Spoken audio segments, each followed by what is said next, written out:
Has he thought it through what happens then? Mr. President, has anyone thought that what happens when there is a bloodbath? What do you think the impact will have on people of Kashmir? What do you think they will think? The way they have been boxed in their houses, treated like worse than animals, no rights. Thousands of all the political leadership has been arrested, taken out of Kashmir. Even those Kashmiri leaders who were pro-India have been taken out. 13,000 boys have been picked up and taken to God knows which destinations. So what do they think? What will the people of Kashmir do when they lift the curfew? They will be out in the streets. And what will these soldiers do? They will shoot them. They've already used pellet guns, blinded young boys. In the last 6 years, the 5 years, the oppression that has gone on in Kashmir. And so, Kashmiris will be further radicalized. Mr. President, there will be another Pulwama. And guess what? India will blame us. They're already blaming us. They're saying all this is happening because of Pakistan. One of their defense ministers said, there are 500 terrorists lined up on the border to go in. Why would Pakistan send 500 terrorists when there are 900,000 troops? What impact are they going to make? What will they do? And why would? Don't we know that the moment there is some terrorist attack, all that will happen is there will be further cruelty and oppression of the people of Kashmir. We will just give the 900,000 troops to further crush the people of Kashmir. And then we'll give the Indian government an excuse that, look, Pakistan is a terrorist state, and this mantra that has gone on, Islamic terrorism. The moment you use this catchword, Islamic terrorism, the whole world turns away. No one talks about human rights. You can do whatever you want, which is what has happened in Kashmir, because they keep using this word, Islamic terrorism. And this is what they're doing right now. What do we benefit from further increasing the cruelty on the people of Kashmir? And why would we want this? But there is no other narrative left for India. As when they lift the curfew, whatever happens, Pakistan will be blamed, and there is always a danger of another Pulwama. They might come and bomb us again, and then another cycle might start. And what does Narendra Modi think? That 180 million Muslims of India are thinking right now. Aren't they watching these Kashmiris stuck inside for 55 days they've been stuck in? Aren't they watching?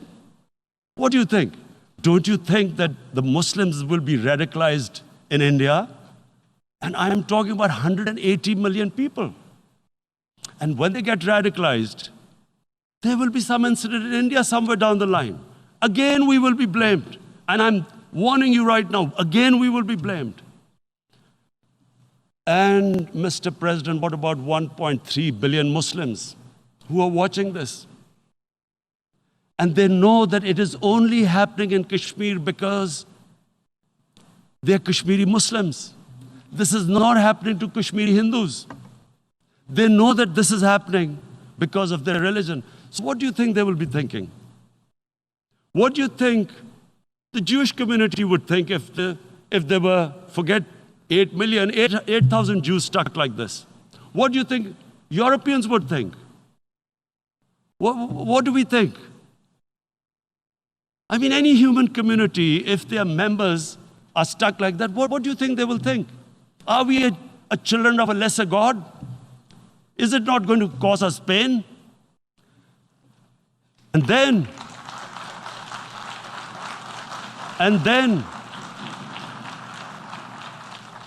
I'll tell you what will happen. People will, in the 1.3 billion Muslims, someone will pick up arms. I know we've been brought up with films, Western films. This good, decent guy doesn't get justice.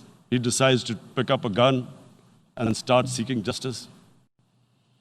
There was a film made in New York, famous film called Death Wish.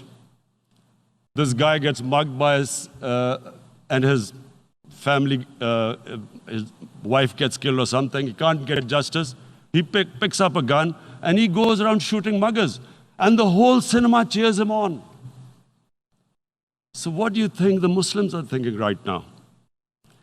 If there is a bloodbath, there will be Muslims becoming radicals, not because of Islam, but because of what they will see, that there's no justice when it comes to Muslims. There were Rohingya Muslims, Myanmar, who are, God knows, almost 1 million people out, ethnic cleansing. What was the response of the world community? So what do you think will be the response of 1.3 billion Muslims? I picture myself. I'm in Kashmir. I've been locked up for 55 days. I have heard about, and there are rapes, Indian Army going into homes, soldiers. Would I want to live this humiliation? Would I want to live like that? I would pick up a gun. You're forcing people. You are forcing people into radicalization. When people lose the will to live, what is there to live for? And this is what, if you can do this to human beings, you are actually radicalizing people. And so, Mr. President, I want to repeat here, this is one of the most critical times. There will be a reaction to this. Pakistan will be blamed. 2 nuclear-armed countries will come face to face like we came in February. And before we head in that direction, the United Nations has a responsibility. This is why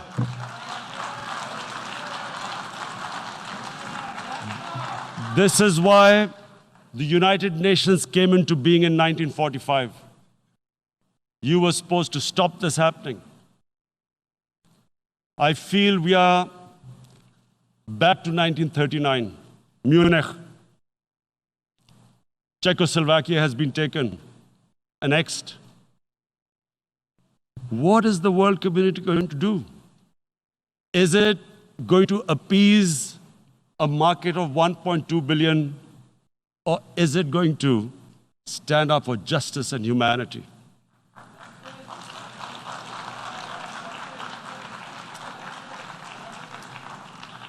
If this goes wrong, you hope for the best, but be prepared for the worst. If a conventional war starts between the 2 countries, Mr. President, if a conventional war starts, and anything could happen, but supposing a country 7 times smaller than its neighbor is faced with the choice, either you surrender or you fight for your freedom till death, what will we do? I ask myself this question. And my belief is, La ilaha illallah, there is no God but one. And we will fight. And when